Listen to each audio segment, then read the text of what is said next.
Welcome to the StockOptionAssassin.com's weekly update for swing trading options. This is Eric. In our last post we did, which was actually 2 weeks ago, we didn't do a post during the Thanksgiving break. The last post we talked about the Fiscal Cliff reversal candle, and this is basically what this was when politicians came out and said there was hope for the Fiscal Cliff. This sent a huge gap up during the Thanksgiving week, which actually was somewhat expected. We've been talking to members about that. And now we're kind of in this pause mode as the market is entering some resistance. But before we get into where I think the market's headed, I want to talk a little bit about that reversal candle that I didn't mention in the last post.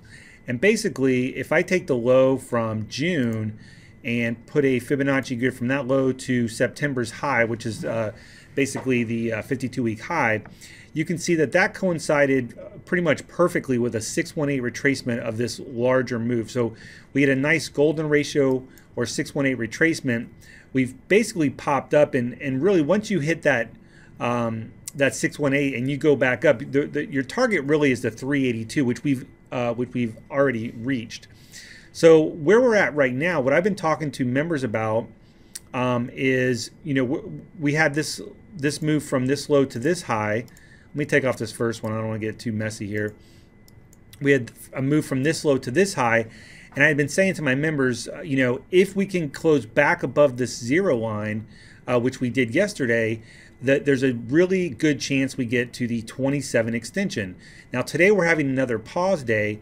If I actually bring in some moving averages here, you can see that we're actually kind of hovering just below the hovering above the zero line, but still trading below the 50-day moving average, as we're kind of waiting for more fiscal cliff sort of talks to come out, the negotiations. So what I will say also is that when we take a Fibonacci level from that high down to this low, we're actually in the 50 to 618. So the point here is that the 50 to 618 area is often a reversal zone. If there's going to be a reversal, it usually happens in this area.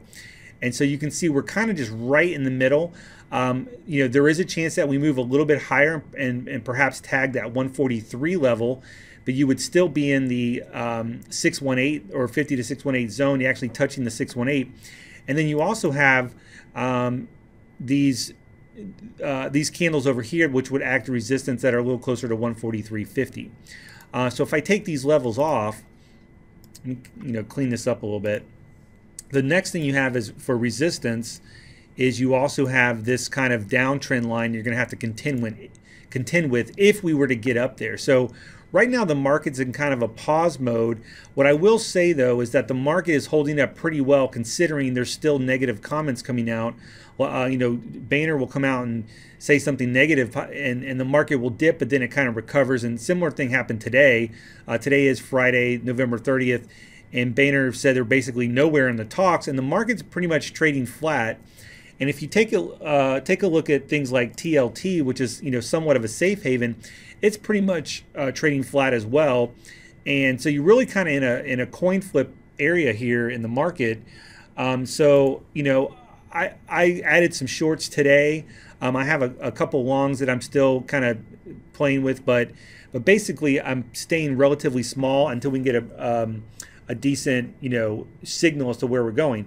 I will say though, if we do in the next 3 or 4 days, if we were to kind of just trade straight up without any kind of significant pullback, if we can get up into this 144, 145 area to this trend line, that would be a good shorting opportunity.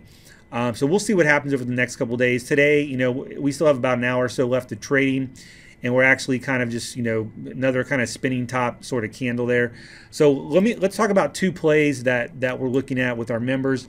The first play is Boeing, ticker symbol BA.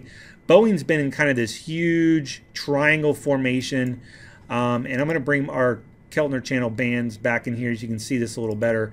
But you can see basically as we get oversold here, Boeing tends to turn back down. This was on an earnings call though. They popped up, sold off on earnings, came in, found support at that lower trend line, rallied back up as we got to the upper part of the bands. They sold off, found support again at the trend line.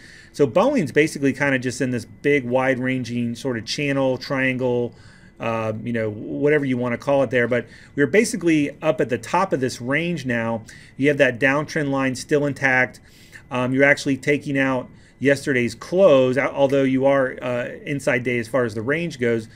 So a little bit of a topping tail there. If we switch to the weekly chart, you can see we're starting to put in a little bit of a topping tail on the weekly chart. So this is simply kind of a mean reversion. Maybe we get back down to the 73 area. Maybe we trade all the way back down to the lower band. You also have this sort of minor trend line that may act as support, which would also coincide with that lower band of the Keltner channel. So that's one short trade idea for you. On the long side, I'm looking at Macy's right now. Macy's has just been in this nice channel for a couple months now. You have the bottom of the channel, which we're basically at right now, and you kind of have this top of the channel here.